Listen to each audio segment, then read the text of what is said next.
When the first light of dawn slips quietly across your window, have you ever paused to remind yourself that simply being alive is already a rare privilege?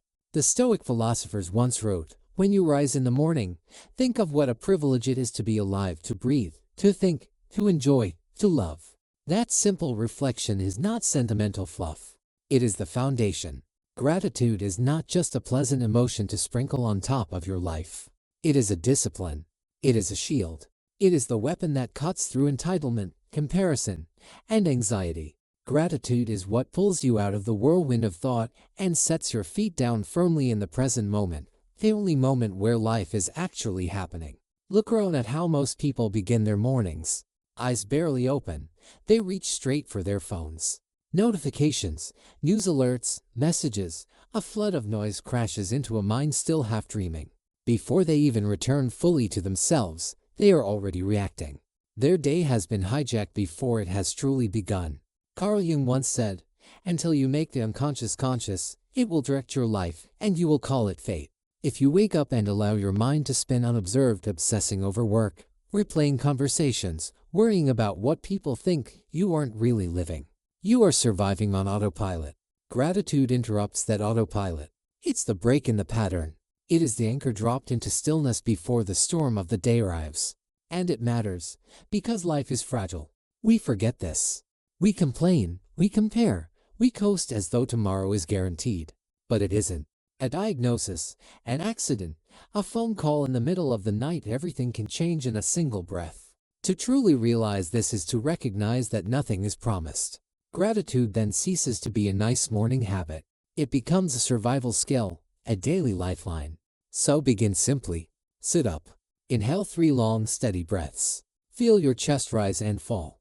Place your hand over your heart if you need to remind yourself, this body is here, alive, carrying you. Whisper it if you must, "I am grateful to be here." Not to perform, not to impress, not to prove, but simply to be. Socrates once said, "The unexamined life is not worth living." But perhaps part of that examination is not just in asking lofty questions, but in practicing deep presence. You don't need a luxury journal or a perfect meditation routine. You need one clear thought: this moment is enough. From that seed of enoughness, you begin to grow into a person who no longer needs chaos to feel alive. You learn to approach your day with a quieter kind of strength, the strength that comes not from speed, but from stillness. There is a profound difference between starting a day under pressure and starting from purpose. One feels like drowning, the other like clarity. That difference always begins with intention. And when you start with gratitude, you stop chasing peace all day, because you've already begun with it. Think of it as tuning your inner frequency. If your mind is tuned to appreciation, the usual irritations of life, traffic, delays, interruptions, lose their grip. You are no longer reacting from lack. You are responding from wholeness. Aristotle once wrote, "Happiness depends upon ourselves." This is not ego. It is empowerment.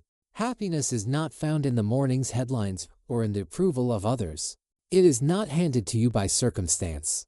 It is chosen here, now, in those first seconds when you open your eyes and decide, "I will be grateful." That first choice is the music that will play beneath the rest of your day. If you let the world choose, you will find yourself dancing to the chaos of someone else's tune. But if you choose gratitude before anything else, you are the one composing. So tomorrow, when the light returns and you awaken, don't rush to react. Sit, breathe. Place your hand on your heart and remember, you have been given another day. That is power. That is grace. That is the beginning. You woke with gratitude. You anchored yourself before the storm. But soon another shadow rises, the weight of yesterday. How often do we carry it with us, tucked into our minds like a heavy suitcase we forgot to unpack? The body rests during sleep, but the mind, restless and unresolved, keeps turning over the same memories. What we said, what we didn't say, the opportunity missed, the mistake replayed like a song stuck on loop. And so many of us begin our day already tired, not because of the hours we slept, but because we never truly let yesterday go. We drag it forward as though the past had the right to dictate the present. It's like starting a race with stones tied to your ankles. You will stumble before you've even begun. But here is the truth the Stoics understood. You are not meant to relive yesterday. You are meant to learn from it, then release it. The past was a teacher, not a prison guard. Its lessons are valuable, but its ownership over you ends the moment you wake. So when you rise, after gratitude, speak this to yourself: yesterday doesn't own me. Say it firmly. Say it as though your peace depends on it, because it does. That phrase may not erase the memory, but it separates you from it. It draws a boundary. Yesterday is what happened. Today is what I choose. Carl Jung once wrote, "I am not what happened to me. I am what I choose to become." The brilliance of that line is that it frees you from the narrative of victimhood. Yesterday may explain your wounds, but it does not define your identity. The story you tell today is yours to author. Too often we forget this and allow old scripts to dominate. We replay the worst scenes, the embarrassing moments, the regrets, as if studying them long enough will somehow rewrite them. But at some point, you have to close the book and begin a new chapter. The Stoics were adamant. What matters is never the event itself, but the response. Epictetus said it clearly: it's not what happens to you, but how you react to it that matters. Yesterday may have been a disaster. You lost your temper. You made an error. You missed your chance. So what? The question is not what went wrong. The question is, what now? Think of each day as a fresh page in your journal. If you insist on scribbling yesterday's words across it, you will never write anything new. Letting go is not weakness.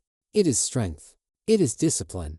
It is the courage to stop picking the same wound, expecting it to heal by reopening it.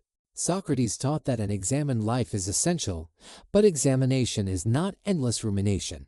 It is observation, understanding, and then release. To examine does not mean to relive. It means to take the lesson and leave the weight behind. Try this. Imagine the thoughts you are carrying: regret, shame, frustration as stones in a backpack. Every morning, close your eyes and picture yourself shrugging off that pack. Feel it slide from your shoulders, hitting the ground. Let your body relax as though you've been set free. Your nervous system gets the message: we are safe, we are free, we are starting clean. Aristotle said that character is formed through habit. Make letting go your habit, not once in a crisis, but daily. The more you practice, the easier it becomes to separate who you are from what has happened. You become the one who recovers quickly, who forgives, who moves forward uncluttered. And it's not just the big things, the betrayals, the failures, the heartbreaks. It's the little cuts, too: the curt email, the tone of a text, the sideways glance. Small irritations, if carried forward, accumulate into an invisible burden. That's why every day requires this ritual. Not just when yesterday was catastrophic, but even when it was ordinary. Each sunrise deserves a fresh slate. Plato is said to have remarked, "The beginning is the most important part of the work." If you begin weighed down by the past, every choice you make today is colored by it. But if you begin light and burdened, then today's work is truly today's. So draw the line. Yesterday had its turn. Today belongs to you. Say it again: yesterday doesn't own me. That isn't denial. It's direction. It is you choosing healing over hurt, clarity over confusion, freedom over fear. And once you've said it, live it. Do not let old mistakes or borrowed emotions shape this new day. Stop treating today as the sequel to your worst memory. That is not fair to your growth. Yesterday is over.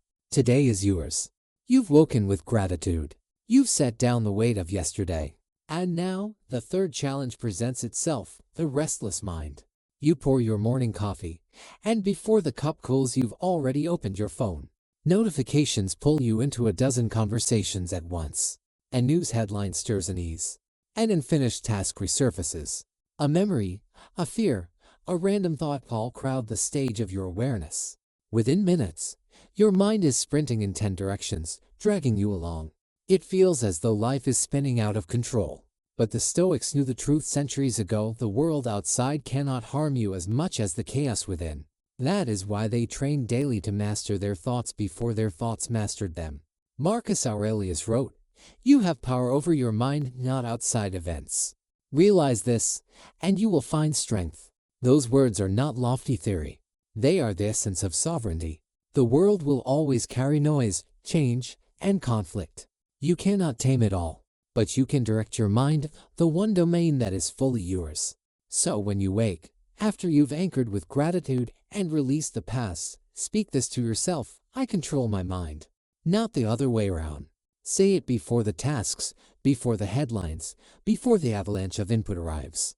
That declaration is not arrogance, it is remembrance. It reminds you that thoughts are not dictators, they are visitors. Feelings are not commands, they are weather passing through. Carl Jung wrote, "Who looks outside dreams, who looks inside awakes." Most of us live outwardly focused, pulled by noise, comparison, and ego. But when you close your eyes, even for 60 seconds, you begin to wake up. You begin to see that not every thought is true. Not every feeling deserves obedience. You are not the storm, you are the sky it moves through. Practice is simple. Before you reach for your phone, sit for 1 minute. Let the thoughts come and go like clouds. Don't chase them. Don't fight them. Don't judge them. Just breathe. That pause, that space between stimulus and response, is where your true power lives. Plato said, "The first and greatest victory is to conquer yourself." That conquest is not about domination but direction. It is the gentle but firm recognition, I am not my thoughts. I am the one who observes, who chooses, who directs. Every time you notice yourself spiraling into overthinking, you face a choice. Will you be dragged, or will you drive? Will you be the passenger, or will you take the wheel? And no, this is not about becoming a monk on a mountain. It is about being practical in a loud world. Mastery of the mind means you don't have to answer every message immediately. You don't have to react to every irritation. You don't have to feed every fear that knocks. Peace is not passive, it is a decision. Socrates once said, "The secret of change is to focus all of your energy not on fighting the old, but on building the new." That new begins with your morning declaration, I control my mind. This is the rep, the daily repetition, that builds mental strength. Just as a muscle grows with training, your focus strengthens with use. Modern science confirms what the Stoics intuited: the brain is plastic, not fixed. It rewires itself according to what you practice. If you start your mornings in reactivity, doom scrolling and comparing, your brain becomes efficient at stress. But if you begin with calm, observation, and intention, your brain becomes efficient at peace. Aristotle said, "We are what we repeatedly do."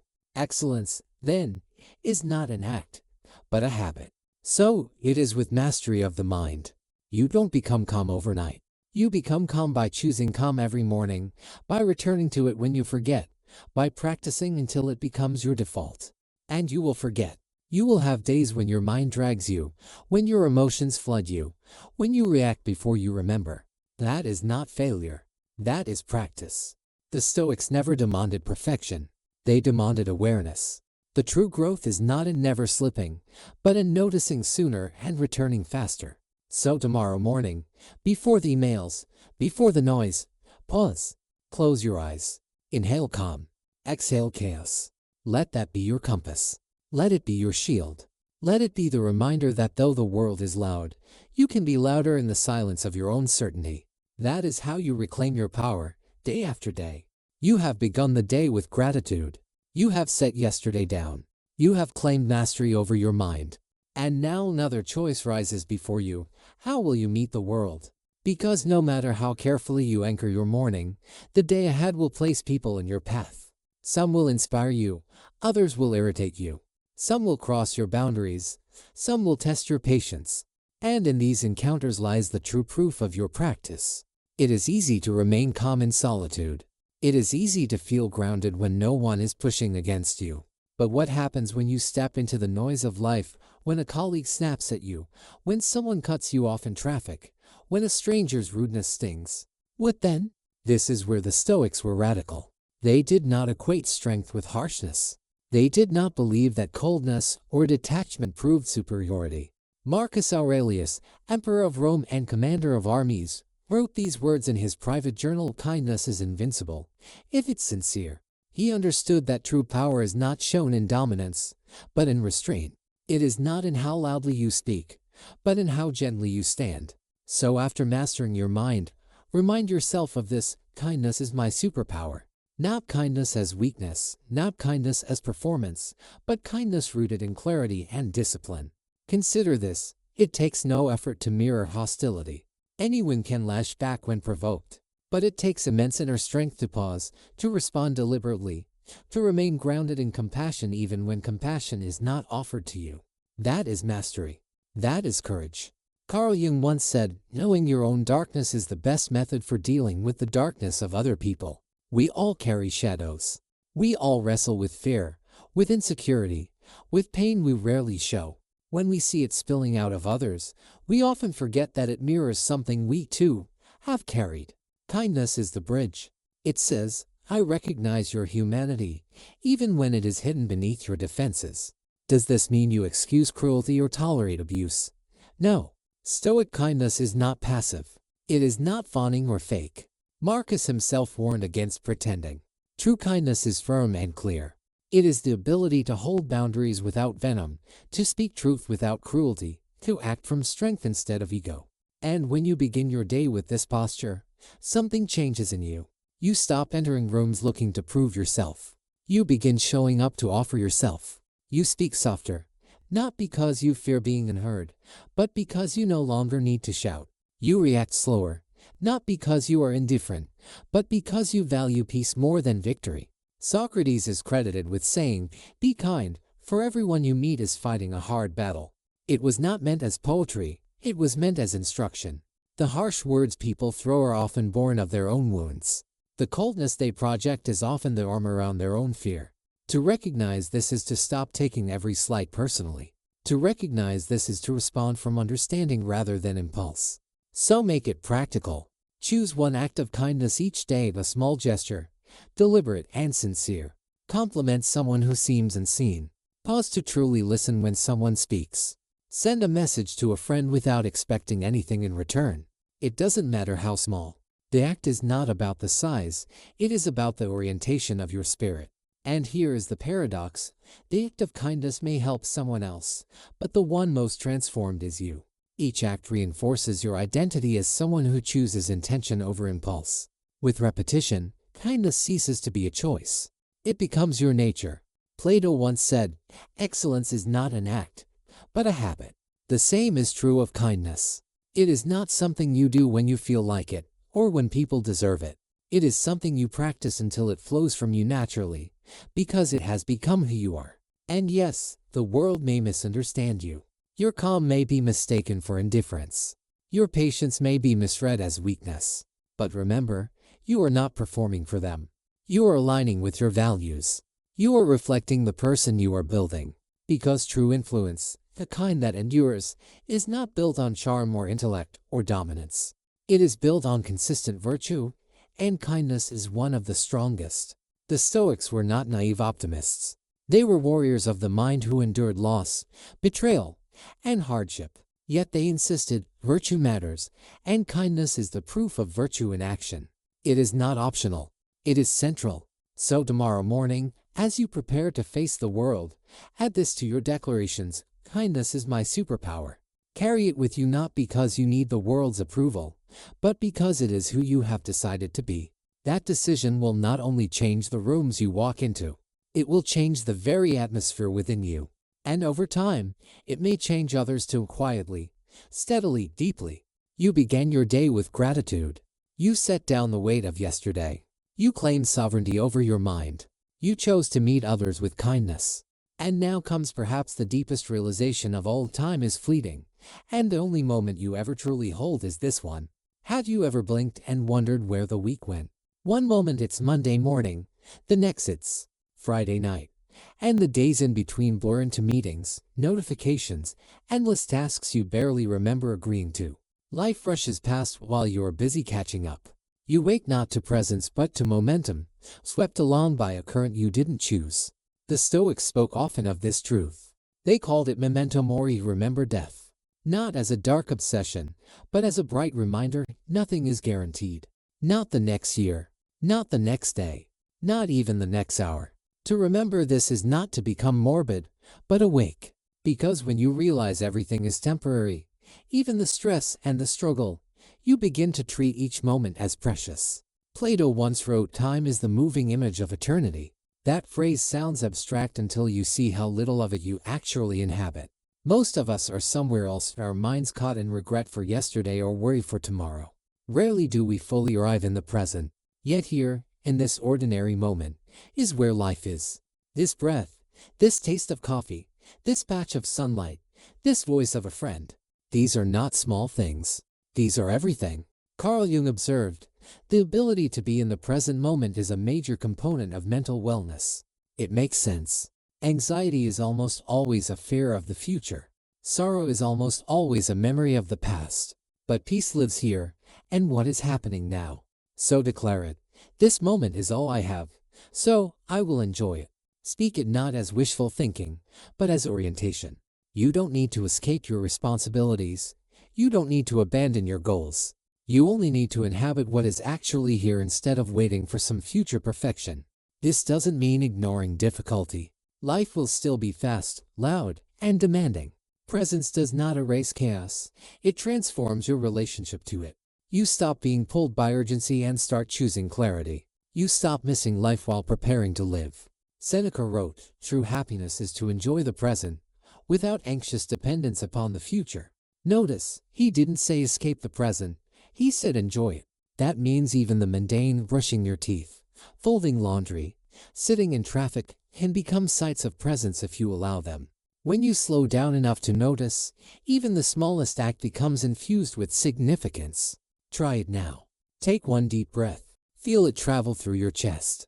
Notice the sound around you, the feeling of the air, the weight of your body in the chair. This is presence, not mystical, not unreachable. Just attention, offered fully to what is. The Stoics called this state ataraxia of inner stillness, serenity untouched by circumstance. It is trained like a muscle. Each time you pause to notice, you strengthen it. Each time you remind yourself, this moment is all I have, you cultivate the discipline of being here. Aristotle spoke of eudaimonia, flourishing, the good life. And he rooted it not in distant achievements but in virtue and action, and how you live each moment with integrity and intention. Flourishing, then, is not a far-off prize. It is the way you carry yourself through the minutes you already have. But presence is not easy. It is far simpler to stay busy, to distract yourself, to keep scanning ahead for the next thing. Stillness is uncomfortable because it forces you to face yourself. But that is where the transformation lies. When you allow yourself to stop, to notice, to feel, you discover that what you were chasing was already here. Socrates, the relentless questioner, once asked, "Why do you wonder that your travels do you no good, when you carry yourself around with you?" His point was simple. You cannot escape yourself. If you cannot be present here, you will not be present anywhere. The view may change, the scenery may shift, but if your mind is elsewhere, the moment slips away unnoticed. Everything is temporary. The stress, the pressure, even the joy. And that truth is not a curse, it is a blessing. For it is the fleeting nature of life that makes each moment sacred. Imagine if nothing ever ended, would you treasure it? Or would you take it for granted, forever postponing your attention? The impermanence is what sharpens our awareness, what calls us to savor now. So pause. Hold this moment a little longer. Notice its textures, its edges, its quiet gifts. Say it again, this moment is all I have, so I will enjoy it. That choice doesn't stretch time in minutes, but it stretches it in depth. It makes it richer, fuller, more alive. Because peace is not found in the next moment. It is found in this one. Right here, right now. You began with gratitude, remembering the sheer gift of being alive. You released yesterday, refusing to carry its weight into today. You claimed sovereignty over your thoughts, declaring that your mind is your servant, not your master.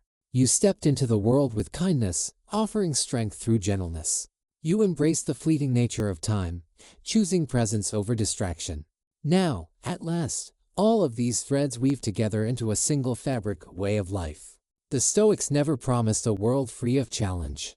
They knew hardship intimately, exile, betrayal, poverty, war, illness. Their wisdom was not born in ivory towers but forged in fire. And their message was simple: if you cannot control the world, you must learn to govern yourself. That governance is not harsh. It is not rigid. It is the quiet strength of a person who knows where their power begins and where it ends. It is the clarity of someone who has rehearsed these daily truths until they no longer feel like mantras but like second nature. I am grateful to be here. Yesterday doesn't own me. I control my mind, not the other way around. Kindness is my superpower. This moment is all I have, so I will enjoy it. Taken together, these are not just affirmations. They are architecture. They build a life rooted in presence, resilience, and peace. Think of the alternative. Without gratitude, life becomes entitlement. Without release, the past becomes a prison. Without mastery, the mind becomes a tyrant. Without kindness, strength turns brittle. Without presence, time slips away unnoticed. But with them, you become unshakable. Not invulnerable, you will still feel pain, disappointment, loss. But unshakable in the sense that nothing can take away your freedom to choose your response.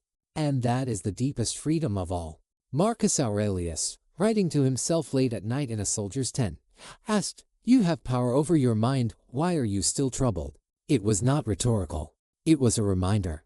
Even emperors needed reminding. Even the strongest falter. That is why this practice is daily. So do not wait for perfect conditions. Do not wait for a quieter week, or for the people around you to change, or for life to settle down. Begin here. Begin now. Begin again tomorrow. Because the transformation does not happen in dramatic bursts. It happens in the quiet repetition of choices. Choosing gratitude over complaint. Choosing release over rumination. Choosing direction over distraction. Choosing kindness over ego. Choosing presence over postponement. Aristotle said, "We are what we repeatedly do." Excellence, then, is not an act, but a habit. This is the habit, to live awake, to live intentional, to live as though this fragile life truly matters because it does. And if you falter, if you forget and slip back into old patterns, then you begin again. That is the secret. You never graduate from the practice. You never outgrow the basics. You return to them, day after day, because they return you to yourself. Imagine what would happen if more of us lived this way. Not chasing endlessly, not reacting blindly, not competing for illusions of control, but steady, grateful, kind, present. How different would our homes feel, our workplaces, our streets? The Stoics believed that virtue in one's soul ripples outward, touching others, changing the world not by force but by example. And so the invitation is simple. Tomorrow, when the light returns, do not rush blindly into noise. Take a breath. Place your hand on your heart. Whisper the truths that have carried sages and seekers for centuries. Whisper them until they are yours. I am grateful to be here. Yesterday doesn't own me. I control my mind. Kindness is my superpower. This moment is all I have. Carry them through the day, not as slogans but as shields, as reminders, as seeds planted in the soil of your being. And when the day ends, when you lie down again, you will know you lived deliberately. That, in the end, is the real Stoic journal, not the pages filled with words, but the life itself, written one choice at a time.